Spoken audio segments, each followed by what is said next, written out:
come in. Hi there. Hi, Julie. Adam, nice to meet you, Julie. How are you? I'm good, thank you. How are you? Oh, not too bad. I'll just run you through a few things before we get started. I'm a student social worker here at the TAFE at the moment, and I'm working under the supervision of a really good team of social workers and counsellors who are guiding me to help you and anyone else who comes in the best we can. Yeah. In regards to confidentiality, everything that you say in here stays in here.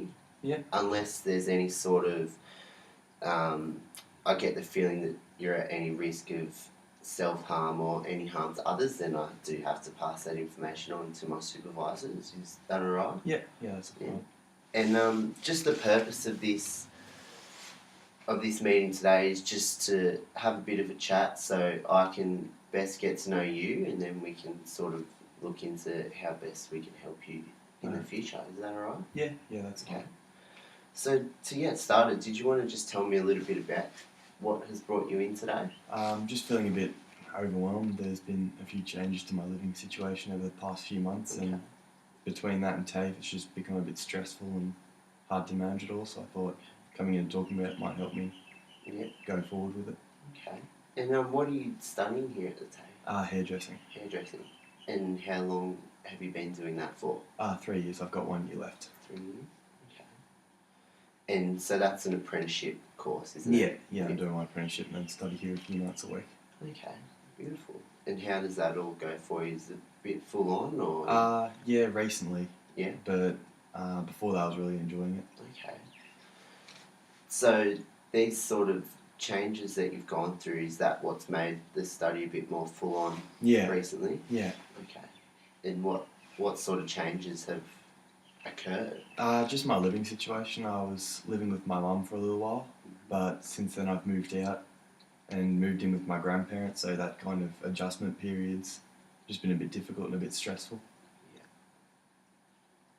Okay. So you moved out of your mum's house and into your grandparents, and what sort of prompted that? Well, my mum's new boyfriend moved in, and there were kind of a few arguments with me and him, and we kind of just clashed on a few different things around the house, and since then, basically it escalated to a point where I didn't want to be there anymore, and thought it might just be better if I move out and go elsewhere. Okay. So these clashes, how did they sort of begin? Well, it basically just started with him making comments that I feel he was in no real position to make. Okay. Like, he'd say things like, "Oh, are you really going to wear that out when I'd go out with friends?" Or, "I want you back by this time." And just basically made judgments that I don't think he's in a position to be making. He was acting like he was my dad when really he's not even close, and I don't think he's in any position to talk to me like that. Well, that's understandable, like for someone to come in and make those sort of requests. Yeah. Of basically from a stranger, that would be very confronting. As well. So before he moved in, what was your living situation? It was just me and my mum. Okay. And how long was that? 9 years. 9 years, it was just us. Wow. And was that, did you enjoy that? Yeah, we were really close. We had a really close bond. We spent a lot of our time together. Yeah. Doing things like going to the movies or having lunch or just hanging out, basically. It felt more like being close friends than being kind of a parent-child relationship. Okay. Yeah. Well, that's quite special, A lot of people don't get to experience that kind of relationship with their mums. Yeah.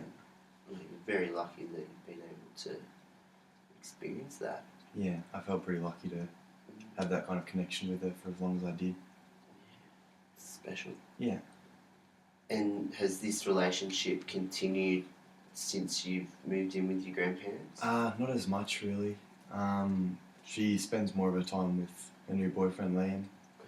Okay. He pretty much occupies most of her time, or what she wants to talk about. Yeah. And it kind of feels like I've been kind of left to the wayside a little bit. Don't get as much attention from her as I used to. And we haven't really spoken that much since I've moved out, really. And that's another big change that you've had to go through, isn't it? You haven't spoken to your mum, who you were really close with. That's wow. And your grandparents, what's it like living with them at the moment? It's been alright.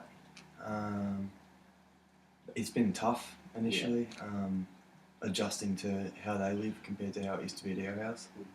Mm-hmm. Things like not being able to have the TV on to the volume I'm used to, or even just little things like having to be in bed at a certain time and eat at different times. It's made the transition a bit difficult, but it's not too bad. I don't mind it. And what do they think about the situation with Liam? They don't really understand it probably as much as I do. They're from sort of a more conservative generation, where kind of the man of the house is the one who sets the rules and basically gets to say what goes, and everyone has to go along with it. But since I've moved in here, they've been a bit more empathetic to my situation. Mm-hmm. They're kind of understanding by living with me that I'm not someone that really creates any drama or anything like that. I'm pretty easy to get along with and easygoing. Okay.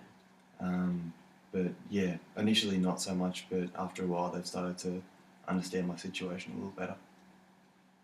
Well, that's great, isn't it, that they've sort of been able to change their views that they've had for such a long time, seeing as that's how they were brought up. And they must be that's really commendable of them to be able to do that. Yeah, I really appreciate them taking me in when I didn't really feel I had anywhere else to go. Yeah, that's great.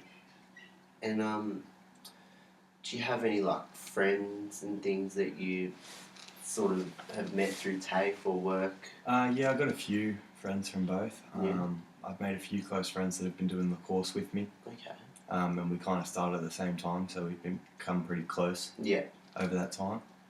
I've also got a few friends from work, but like I said, living in the situation I'm in now, I can't really have people around, or I don't really want to go out at too late a time because they go to bed pretty early.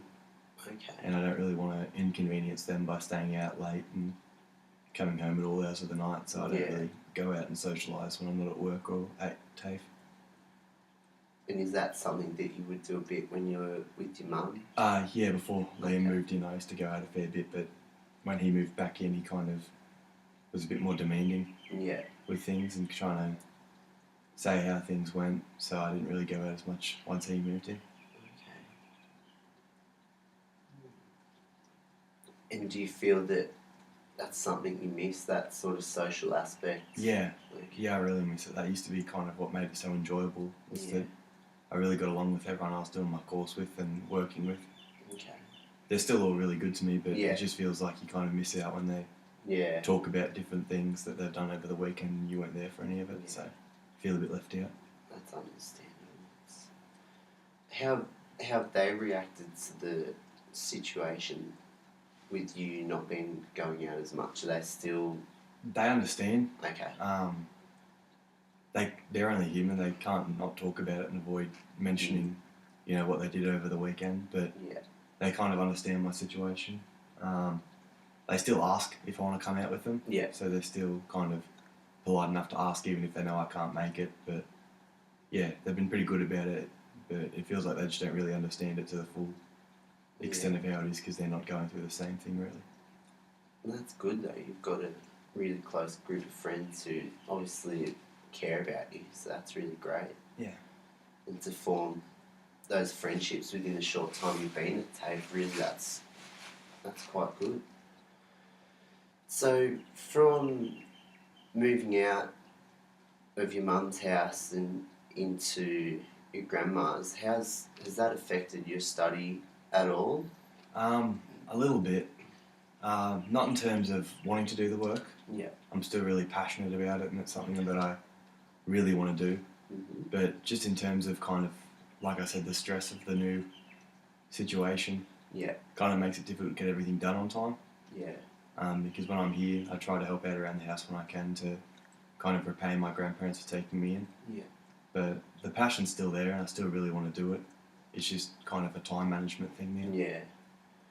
That's really great though that you really want to help them out. Yeah. That's really good. It shows that you're quite a caring and generous person, which I'm sure they appreciate. Yeah. And is there a difference in travel or anything getting to TAFE and work? It's a bit more of a kind of travel distance for me now. Yeah. Back when I was at home, it was only really a 5-minute drive, and Mum dropped me off every day. Yeah. But now it's kind of 20 minutes by bus, Oh, okay. so it's a bit further, but it's not like it's anything that's really hard to get to or anything too inconvenient. It's just Yeah. getting up 10 minutes earlier and that kind of thing to get there on time. Yeah. Well, that's good that it hasn't impacted too much. Yeah. And from a sort of more financial point of view, is that still all okay? Yeah. Living costs and that sort of thing? Yeah. Okay. Grandma and Grandpa pretty much still buy all the groceries and everything like that. Okay. Yeah, so the only thing I really have to worry about now is travel. Yeah. Okay, well that's good. Yeah.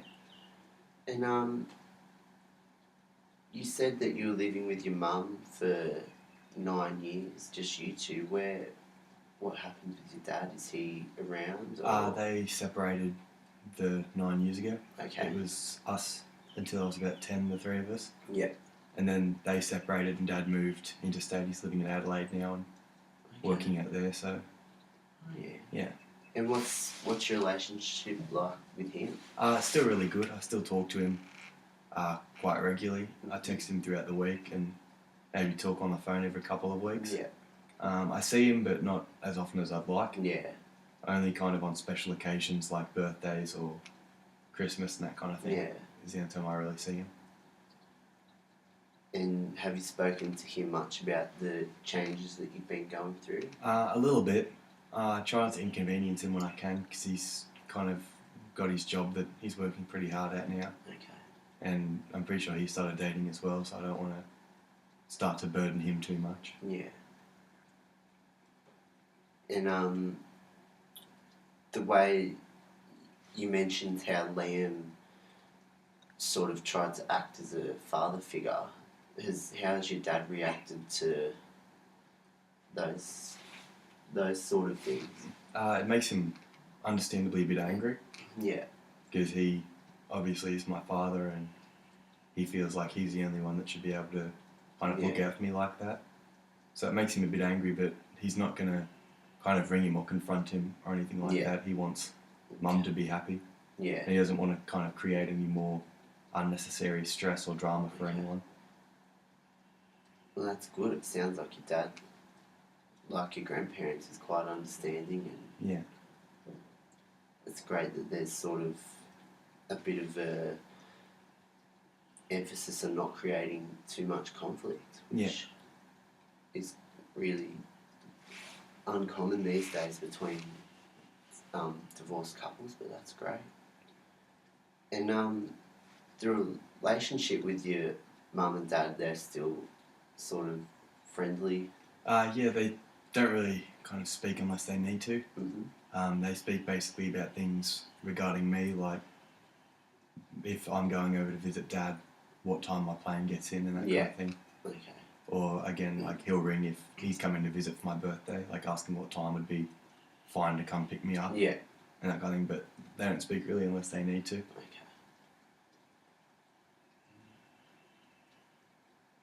And you mentioned how, since living with your grandparents, you've sort of socially been affected, not going out as much.